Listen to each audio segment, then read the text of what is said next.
Now I know what you're thinking, why is this white chick documenting totems? Well, it began at the Ketchikan Museum, and a lady working there quoted, "Take what you need and leave the rest for others."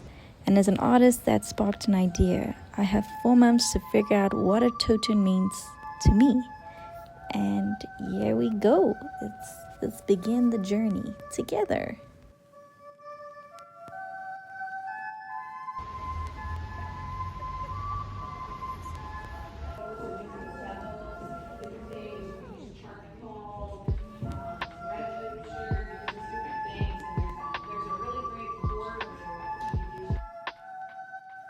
Totems were not meant to live forever. They were designed to stand tall and tell a story, eventually decaying over time until it became part of the earth once again. Thus, a new totem is made with a new story to be told. That is the totem's sole purpose in life. Story time. So, for example, there was these white invaders who came across this beaver totem, and when they came back the next day to claim it, the baby beaver's head was chopped off, a silent warning to say, "Do not touch what is not yours." So now, if we fast forward in today's time, totems are displayed for apparently educational purposes for everyone to learn. So let's get learning. Okay, let's get cracking. First up is the ovoid, mostly used for eyes. Then we have the U shape to fill in the empty spaces. The S shape to show movement. Here's some examples. We got ovoid. You see those eyes? Trigon, mostly for the beaks. Crescent to show movement. Ooh, you see how they filled in that space? Ovoid. And who can forget the circle? And for the sake of being fancy, some use copper for eyes. Or the famous the mother of pearl, if you're lucky.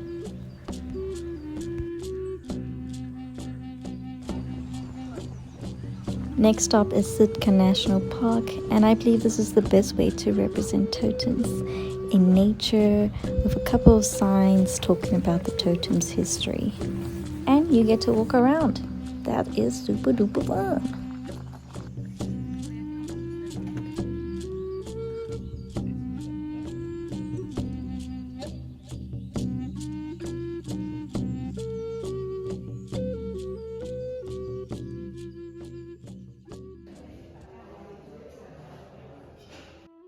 Next to the park is the Sitka Museum, which explains the tools used to make the totems. Feel free to pause the video to read about it.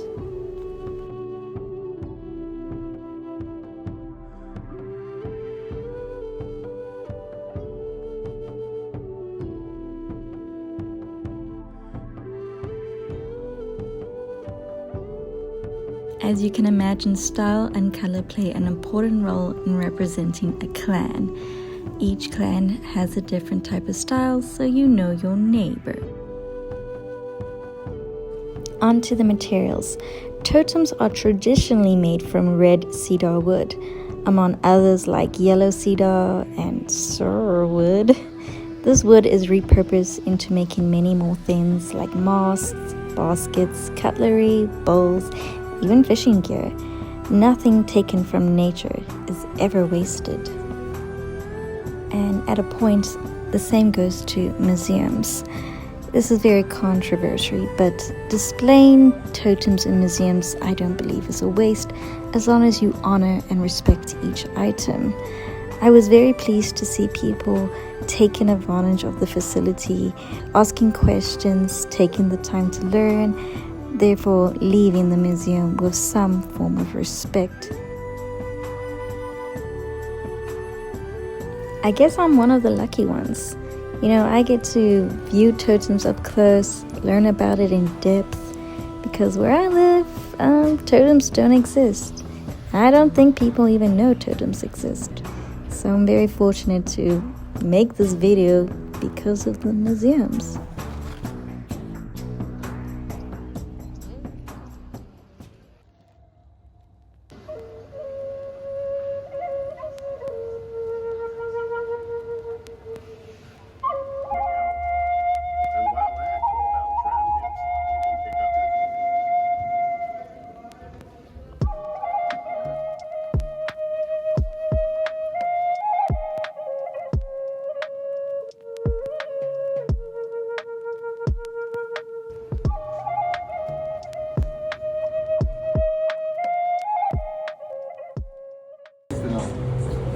people came to wipe out this village, and she killed everybody that came to attack them all. And she saved her daughter. They got away, and she's trying to find somebody to marry her daughter. She was really picky about it because, like, who wouldn't be after that? So you're really like the first Tunga warrior.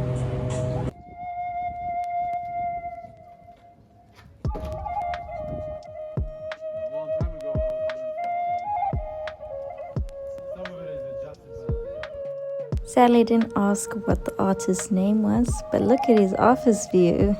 Damn. Afterwards, we wandered the Totem Trail, and this whole experience made me realize that we've lost the magic of telling stories. Like, the world is so cold now. I mean, delusion is no longer an option anymore. Interesting enough, stories is what keeps cultures alive, and if we become too analytical, we lose that magic and we lose that sense of humanity.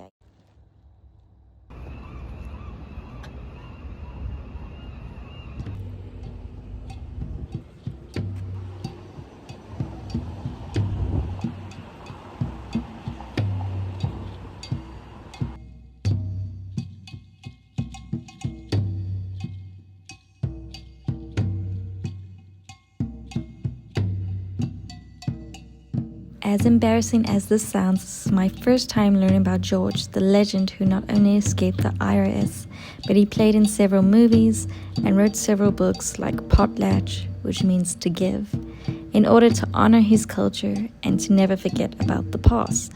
His work is very influential from the totems you see today.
As I mentioned before, George is a huge influence in the totems we see today. He was the founder of the style that I cannot pronounce, and I got to see his work all over Juneau. You can see he put so much love into representing his culture.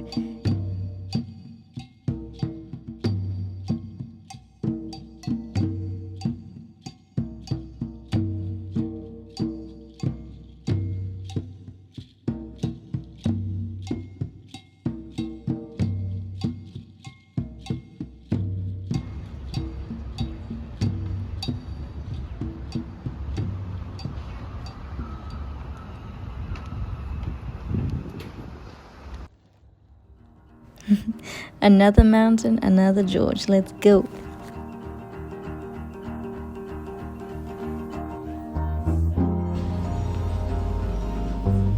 Country road.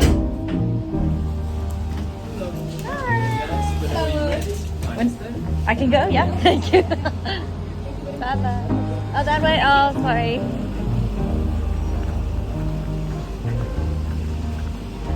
We made it. So this is George. We like George, and George likes us.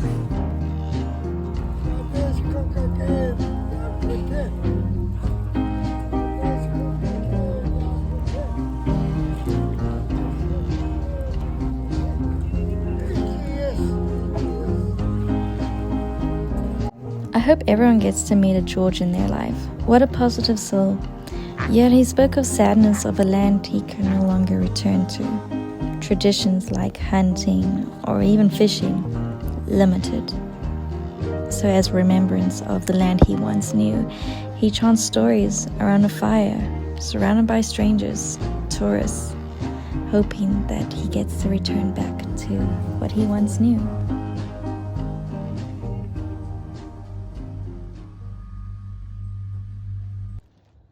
You know, I have had this strange phenomenon that totems have taught me more about life than society has ever. We've taken so much from this earth and barely given it back. And you can tell.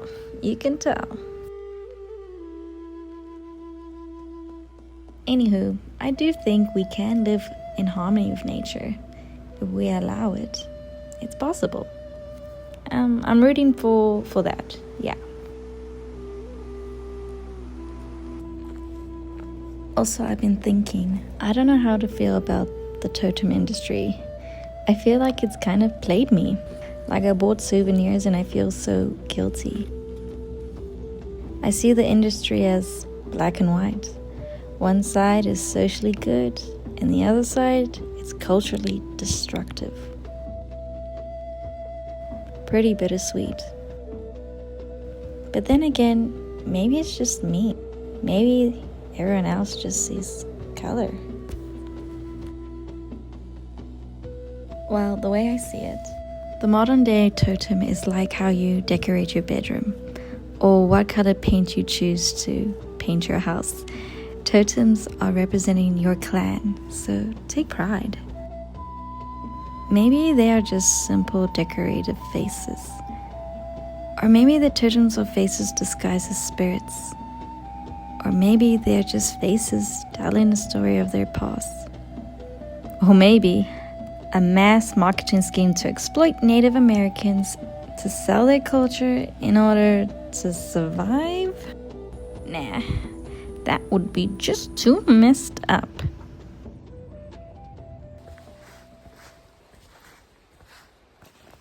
Anyways, now let me ask you this. Will you be like a totem and tell your story?